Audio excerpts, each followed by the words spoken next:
Hello बच्चों, आप सभी का स्वागत है आपके अपने यूट्यूब चैनल चंद्रिका लेक्चरर में। और आज इस वीडियो में हम यहाँ पर देखेंगे जेक 10वां बोर्ड। ठीक है, जेक 10वां बोर्ड फाइनल एग्जाम 2026 के लिए साइंस। ठीक है, साइंस में यहाँ पर अगर हम बात करें चैप्टर वाइज, यहाँ पर ऑब्जेक्टिव क्वेश्चन यहाँ पर हम कंप्लीट कर रहे हैं। ठीक है, साइंस का। ठीक है, ओके। और एक क्वेश्चन जो हम दे रहे हैं यहाँ पर, ये सभी क्वेश्चन इंपॉर्टेंट, आप अच्छे से याद कर लीजिए। हम ऑल सब्जेक्ट का चैप्टर वाइज यहाँ पर कंप्लीट कर रहे हैं। ठीक है, मैथ का यहाँ पर बात करें तो कंप्लीट कर दिए हैं, भूगोल का, इतिहास का, अर्थशास्त्र का यहाँ पर, ठीक है, नागरिक शास्त्र का कंप्लीट कर दिए चैप्टर वाइज, जाकर देखिए प्ले लिस्ट में। और हिंदी का भी कंप्लीट कर दिए हैं। तो अगर अब आप पूरा देख लेते हैं तो ऑब्जेक्टिव जो है आप कंप्लीट कर लोगे। ठीक है, पूरा ऑब्जेक्टिव आपका जो है एक फाइनल एग्जाम में एक भी क्वेश्चन नहीं छूटेगा जो हम यहाँ पर दे रहे हैं। वीडियो पसंद आए तो लाइक, शेयर और कमेंट जरूर कीजिए। ठीक है, तो देखते हैं यहाँ पर सबसे पहले यहाँ पर है, अगर किताब यहाँ पर देखा जाए तो भौतिकी में 4 चैप्टर है, रसायन शास्त्र में 4 है और जीव विज्ञान में 5 चैप्टर है। ठीक है, टोटल 13 चैप्टर है एनसीईआरटी में और 3 चैप्टर हटा दिया गया है। ठीक है, टोटल पहले 16 चैप्टर था, 3 चैप्टर हटा दिया है, तत्वों का आवर्त वर्गीकरण, ऊर्जा के स्रोत और प्राकृतिक संसाधनों का संपोषित प्रबंधन। इन तीनों चैप्टर से क्वेश्चन नहीं आएगा फाइनल एग्जाम में, बस इतना ही पढ़ना जो हम यहाँ पर दे रहे हैं। ठीक है, तो यहाँ पर चैप्टर जो है आज हम 10 चैप्टर 10 आपका यहाँ पर है, मानव नेत्र तथा रंग बिरंगा संसार। इस चैप्टर का ऑल इम्पोर्टेंट ऑब्जेक्टिव क्वेश्चन यहाँ पर हम देखेंगे। ठीक है, टोटल यहाँ पर अगर क्वेश्चन का बात करें हम तो 50 प्लस है, यहाँ पर लगभग में 60 क्वेश्चन है यहाँ पर। ठीक है, एमसीक्यू मल्टी चॉइस क्वेश्चन, सभी इंपॉर्टेंट क्वेश्चन है, अच्छे से याद कर लीजिए। तो चलिए देखते हैं फटाफट इस चैप्टर का। ठीक है, पहला क्वेश्चन यहाँ पर है, क्वेश्चन आसान है। क्वेश्चन है, नेत्र गोलक की आकृति लगभग होती है। तो नेत्र गोलक की जो लंबाई की आकृति होती है वो लगभग यहाँ पर गोलाकार होता है। ठीक है, अंडाकार नहीं, वृत्ताकार नहीं, तो गोलाकार। तो पहला ऑप्शन यहाँ पर हम सही करेंगे। ठीक है, नेक्स्ट क्वेश्चन, मानव नेत्र में किस प्रकार का लेंस लगा रहता है। तो मानव नेत्र में जो लेंस लगा रहता है वो उत्तल लेंस रहता है। ठीक है, मानव नेत्र में, तो पहला ऑप्शन सही होंगे। नेक्स्ट, नेत्र गोलक के अग्रभाग को क्या कहते हैं। नेत्र गोलक के अग्रभाग को कॉर्निया बोलते हैं। ठीक है, याद रखना, क्या, कॉर्निया। नेक्स्ट, आँख के रंगीन भाग को क्या कहते हैं। इंपॉर्टेंट क्वेश्चन है ये, और कई बार जो है यहाँ पर फाइनल एग्जाम में ये क्वेश्चन पूछे गए। ठीक है, कई बार फाइनल एग्जाम में। तो आँख के रंगीन भाग को क्या कहते हैं, आइरिस। याद रखना, रंगीन भाग को आइरिस कहते हैं। ये आइरिस हो गया यहाँ पर अंग्रेजी में। ठीक है, और हिंदी में से बोलते हैं परितारिका बोलते हैं। ठीक है, परितारिका, ये भी याद रखना। ठीक है, परितारिका बोलते हैं, और अंग्रेजी में आइरिस हो गया। ठीक है, आँख के रंगीन भाग को क्या कहते हैं, आइरिस। नेक्स्ट, निम्न में कौन नेत्र का रंगीन भाग होता है। तो नेत्र का रंगीन भाग आइरिस होता है, तो सी ऑप्शन यहाँ पर सही होंगे। ठीक है, नेक्स्ट क्वेश्चन, आँख का रंग निम्न में से किस पर निर्भर करता है। तो आँख का जो रंग है वो निर्भर करता है परितारिका पर। ठीक है, यानी आइरिस पर। ठीक है, आइरिस पर। ओके, तो सी ऑप्शन यहाँ पर सही होंगे। ठीक है, नेक्स्ट क्वेश्चन देख लेते हैं। 7वां क्वेश्चन क्या है कि मानव नेत्र अभिनेत्र लेंस की फोकस दूरी को समायोजित करके विभिन्न दूरियों पर रखी वस्तुओं को फोकसित कर सकता है। ऐसा हो पाने का कारण है यहाँ बताना। ठीक है, तो इसका सही आंसर हो जाएगा समंजन क्षमता, इसे कहते हैं समंजन क्षमता। ये इंपॉर्टेंट क्वेश्चन है। मानव नेत्र अभिनेत्र लेंस की फोकस दूरी को समायोजित करके विभिन्न दूरियों पर रखी वस्तुओं को फोकसित कर सकता है। ऐसा हो पाने का कारण है समंजन क्षमता के कारण। तो हम ऑप्शन यहाँ पर बी सही करेंगे। ठीक है, नेक्स्ट, मानव नेत्र जिस भाग पर किसी वस्तु का प्रतिबिंब बनाते हुआ है, इंपॉर्टेंट क्वेश्चन है ये, और इसे कहते हैं दृष्टि पटल। क्या बोलते हैं, दृष्टिपटल, अंग्रेजी में रेटिना बोलते हैं। ठीक है, रेटिना पर ही तो प्रतिबिंब बनता है। ठीक है, प्रतिबिंब बनता है, याद रखना, रेटिना, दृष्टिपटल, याद रखना। ठीक है, नेक्स्ट क्वेश्चन, नेत्र के किस भाग में प्रतिबिंब का निर्माण होता है? तो दृष्टिपटल हुआ। कौन सा? दृष्टिपटल। तो ऑप्शन ए यहाँ पर सही होंगे। नेक्स्ट क्वेश्चन, तीव्र प्रकाश में पुतली की आकृति हो जाती है। ठीक है, तीव्र प्रकाश में अधिक अगर प्रकाश आएगा तो पुतली की आकृति क्या हो जाती है? तो छोटी हो जाएगा ना। तीव्र प्रकाश में छोटी हो जाएगा और मंद प्रकाश में बड़ी हो जाएगा, याद रखना। ये भी एक क्वेश्चन इंपॉर्टेंट है। ठीक है, और फाइनल एग्जाम में पूछे गए हैं ये क्वेश्चन, तो यहाँ पर छोटी लिखेंगे हम। नेक्स्ट, मंद प्रकाश में पुतली की आकृति हो जाती है तो बड़ी। ठीक है, मंद में यहाँ पर बड़ी हो जाएगा और तीव्र में यहाँ पर छोटी हो जाएगा। नेक्स्ट क्वेश्चन, समान दृष्टि के वैक्स के लिए सुस्पष्ट दर्शन की अल्पतम दूरी होती है। अल्पतम दूरी यानी निकटतम दूरी पूछा है, कितना होता है लगभग बताइए? तो ये होता है 25 सेंटीमीटर और MVVI क्वेश्चन है, most very very important objective question है ये। 25 सेंटीमीटर यहाँ पर सही होंगे। ठीक है, याद रखना ये क्वेश्चन। अल्पतम दूरी पूछा यानी निकटतम दूरी। ठीक है, निकटतम दूरी यहाँ पर पूछा है, 25 सेंटीमीटर होता है। नेक्स्ट, अभिनेत्र लेंस की फोकस दूरी में परिवर्तन किया जाता है यानी किसके द्वारा होता है? MVVI क्वेश्चन बनाइए, most very very important objective question है ये। अभिनेत्र लेंस की फोकस दूरी में परिवर्तन किया जाता है तो ये हो जाएगा पक्षमाभी पेशियों द्वारा। ठीक है, सी ऑप्शन यहाँ पर सही होंगे। ठीक है, पक्षमाभी पेशियों द्वारा। पक्षमाभी पेशी का एक और कार्य है, हम बताते हैं आगे। नेक्स्ट क्वेश्चन वो है कि आँख के लेंस की वक्रता त्रिज्या को नियंत्रित करती है। आँख के लेंस की वक्रता त्रिज्या को नियंत्रित करती है पक्षमाभी मांसपेशियाँ। ठीक है, तो सी ऑप्शन यहाँ पर सही होंगे। नेक्स्ट क्वेश्चन, नेत्र द्वारा किसी वस्तु का कैसा प्रतिबिंब बनता है? ठीक है, तो नेत्र पर जो प्रतिबिंब बनता है, हम यहाँ पर बात करें तो वह यहाँ पर वास्तविक तथा उल्टा होता है। ठीक है, वास्तविक तथा उल्टा। तो यहाँ पर पहला ऑप्शन हम सही करेंगे, वास्तविक बनेगा और उल्टा प्रतिबिंब बनेगा। फिर यहाँ पर मस्तिष्क क्या करता है? उसे सीधा कर देता है।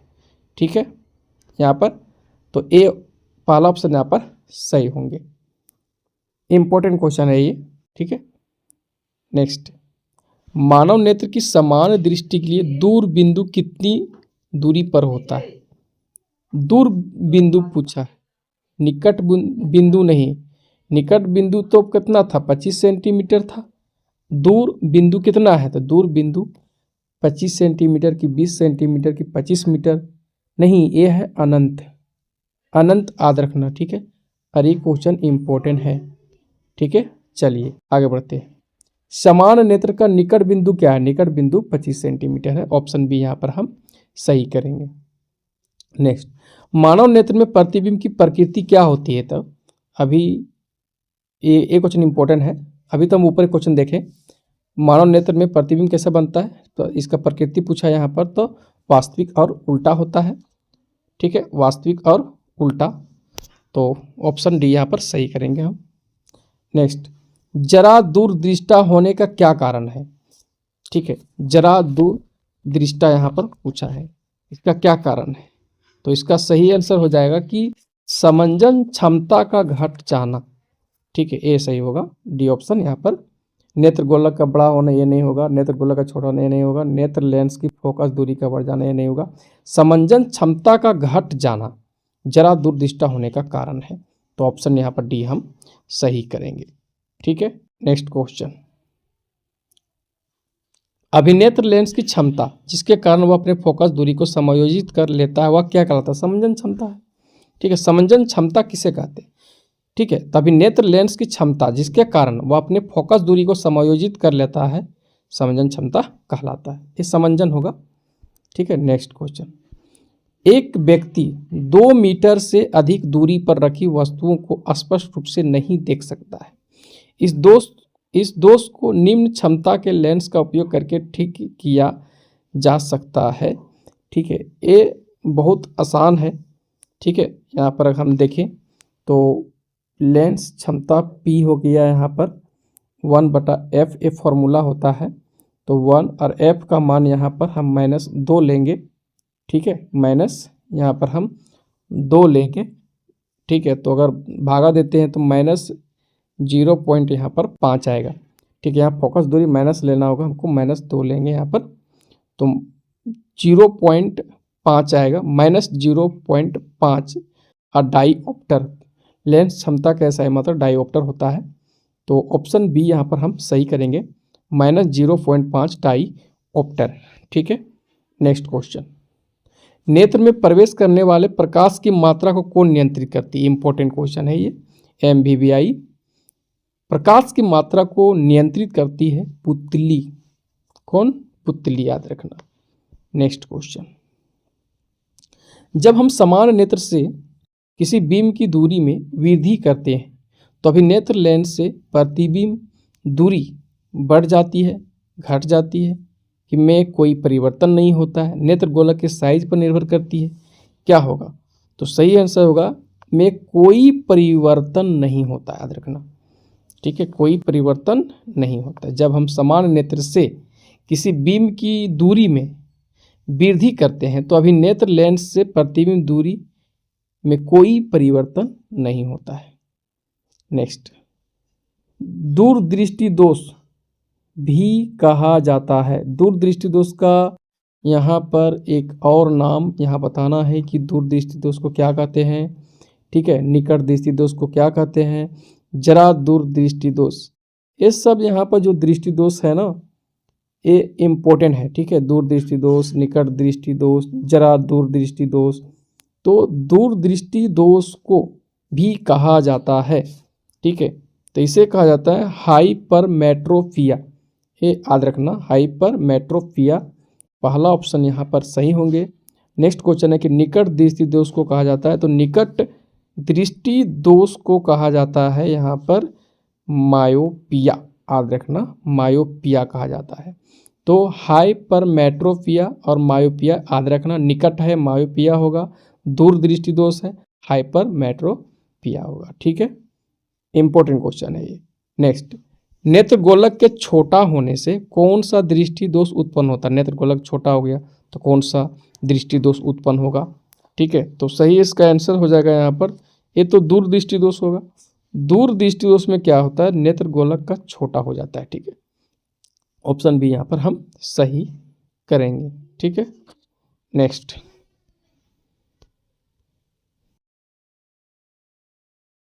नेत्र गोलक के लंबा होने से कौन सा दृष्टि दोष उत्पन्न होता है? अभी हम ऊपर देखे क्वेश्चन कि नेत्र गोलक के छोटा होने से दूरदृष्टि दोष हो रहा है। अब नेत्र गोलक के लंबा होने से कौन सा दृष्टि दोष उत्पन्न होगा, ये देखना है यहाँ पर। ठीक है, तो ऑप्शन में से निकट दृष्टि दोष दिया गया है, दूरदृष्टि दोष दिया गया है, जरा दृष्टि दोष है यहाँ पर। ठीक है, दृष्टि दोष तीनों यहाँ पर दिया गया, निकट दृष्टि दोष, दूरदृष्टि दोष, जरा दूरदृष्टि दोष। तो सही आंसर जो होगा निकट दृष्टि दोष। नेत्र गोलक का लंबा होगा तो निकट दृष्टि दोष होगा, और छोटा होगा तो दूरदृष्टि दोष होगा, ये याद रखना। ठीक है, तो हम यहाँ पर पहला ऑप्शन सही करेंगे।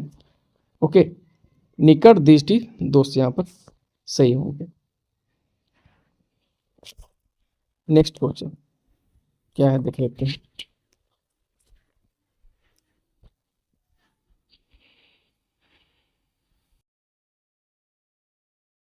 नेक्स्ट,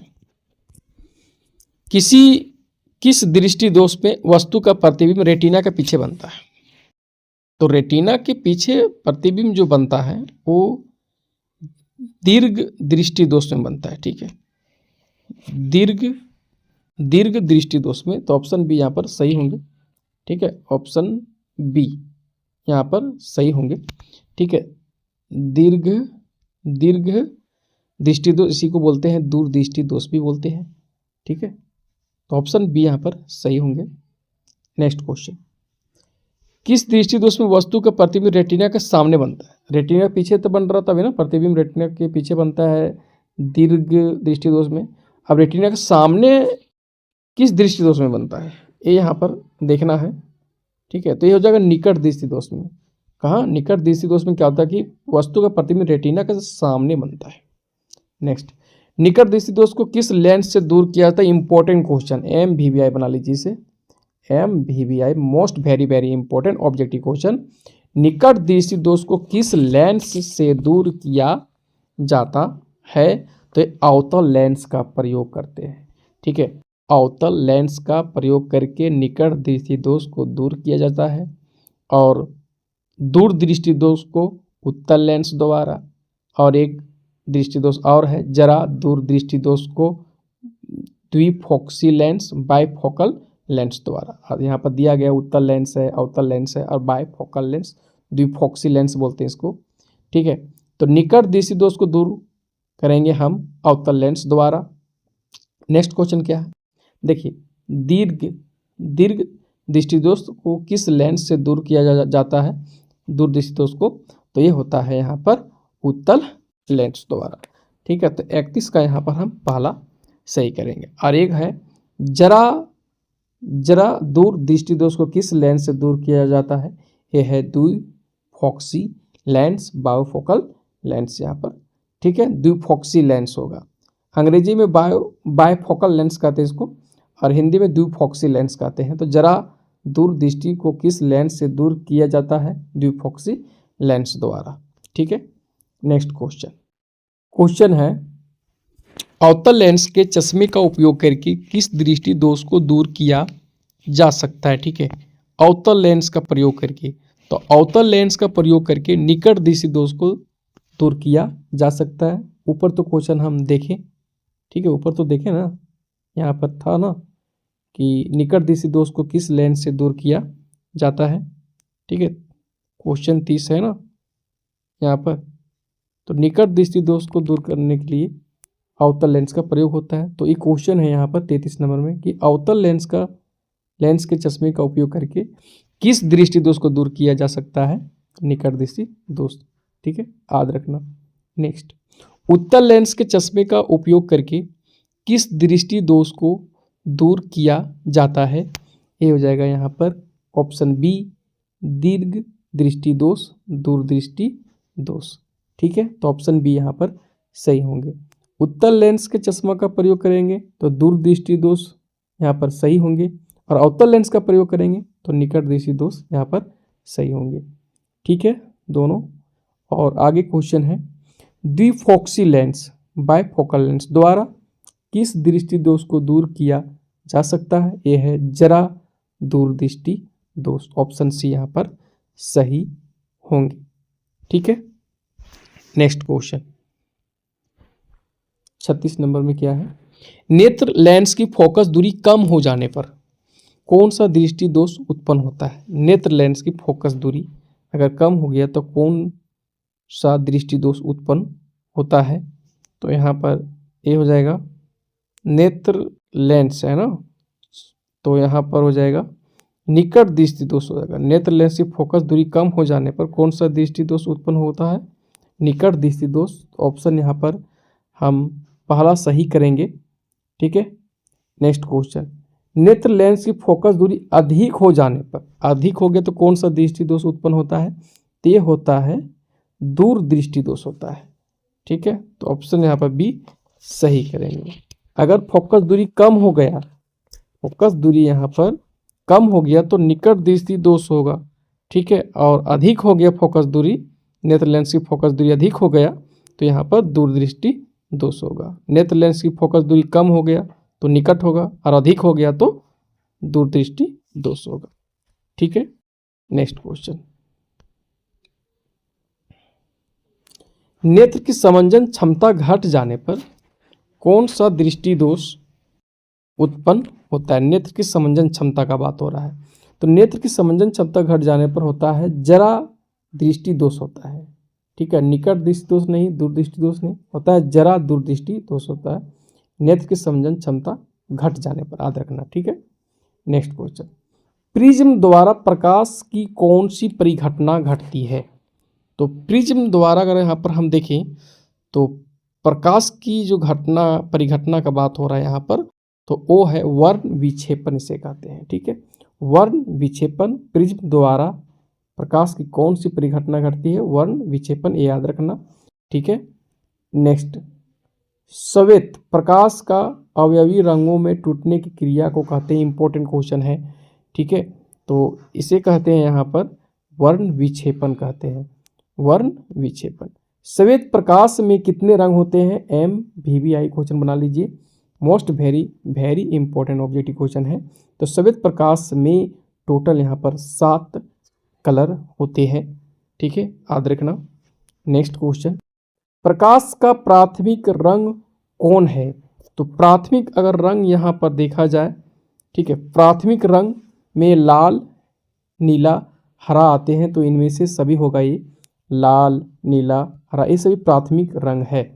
ठीक है, नेक्स्ट, निम्नांकित में से किस रंग का तरंग दैर्घ्य सबसे अधिक है? सबसे अधिक यहाँ पर देखा जाए, ठीक है, तो ऑप्शन में लाल रंग है, नीला है, हरा है और पीला दिया गया है।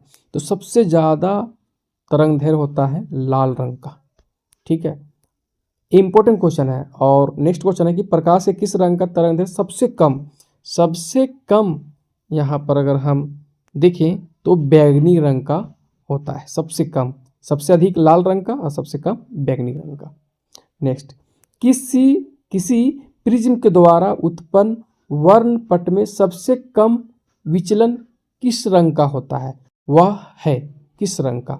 सबसे कम विचलन यहाँ पर बात हो रहा है। ठीक है, सबसे कम, तो सबसे कम होता है लाल रंग का यहाँ पर होगा। ठीक है, सबसे कम विचलन किस रंग का होता है? लाल रंग का। और नेक्स्ट क्वेश्चन है, किसी प्रिज्म द्वारा श्वेत प्रकाश के विक्षेपण से उत्पन्न वर्णपट में अधिकतम विचलन वाला रंग कौन है? यहाँ पर वो देखना है। तो इसका सही आंसर हो जाएगा बैंगनी। ठीक है, बैंगनी रंग हो जाएगा। सबसे अधिक होता है बैंगनी रंग का यहाँ पर विचलन और सबसे कम होता है लाल रंग का। नेक्स्ट, प्रिज्म द्वारा किस रंग के प्रकाश का विचलन अधिकतम होता है? अधिकतम, ठीक है, तो अभी हम ऊपर देखें यहाँ पर। ठीक है, तो अधिकतम होता है बैंगनी रंग का। किसका होता है? बैंगनी रंग का। नेक्स्ट, प्रिज्म के विचलन का कोण सबसे अधिक होता है? प्रिज्म के विचलन का कोण सबसे अधिक होता है बैंगनी रंग के लिए। तो ये हो जाएगा आंसर यहाँ पर बैंगनी रंग के लिए, ऑप्शन है यहाँ पर सही होंगे। नेक्स्ट, इंद्रधनुष बनता है प्रकाश के, इंपॉर्टेंट क्वेश्चन है ये। ठीक है, इंद्रधनुष बनता है, तो यहाँ पर सी ऑप्शन सही होंगे। प्रकाश के वर्ण विक्षेपण, अपवर्तन तथा पूर्ण आंतरिक परावर्तन के कारण। ठीक है, वर्ण विक्षेपण, अपवर्तन तथा पूर्ण आंतरिक परावर्तन के कारण इंद्रधनुष बनता है। ठीक है, तो प्रकाश के वर्ण विक्षेपण कारण, प्रकाश के अपवर्तन के कारण तथा प्रकाश के पूर्ण आंतरिक परावर्तन के कारण इंद्रधनुष बनता है। तो ऑप्शन यहाँ पर सी, हम सी सही करेंगे। नेक्स्ट, प्रकाश की निम्नांकित में से कौन सी घटनाएं इंद्रधनुष के निर्माण में शामिल है? तो अभी हम ऊपर देखें। ठीक है, तो यहाँ पर हो जाएगा वर्ण विक्षेपण है, प्रकाश के अपवर्तन है, ठीक है, और पूर्ण आंतरिक परावर्तन के कारण है। तो यहाँ पर हमें देखना है। ठीक है, तो 50 के सी हो जाएगा। देखो, अपवर्तन हमें यहाँ मिल गया, ठीक है, और विक्षेपण भी मिल गया और आंतरिक परावर्तन भी मिल गया। तो ऑप्शन यहाँ पर सी हम सही करेंगे। इंद्रधनुष के निर्माण के लिए निम्न में प्रकाश की कौन सी घटना सही है? तो वर्ण विक्षेपण है यहाँ पर। ठीक है, वर्ण विक्षेपण। ठीक, तो ऑप्शन सी यहाँ पर सही होंगे। Important question. नेक्स्ट, तारे का टिमटिमाना प्रकाश के किस घटना को दर्शाता है? इंपॉर्टेंट क्वेश्चन, MVVI बना लीजिए, most very important objective question है ये, तारे का टिमटिमाना।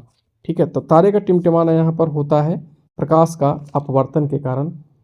ठीक है, प्रकाश के अपवर्तन के कारण। नेक्स्ट, आकाश में नीले रंग का कारण है। इंपॉर्टेंट क्वेश्चन है, आकाश में नीले रंग का कारण क्या है?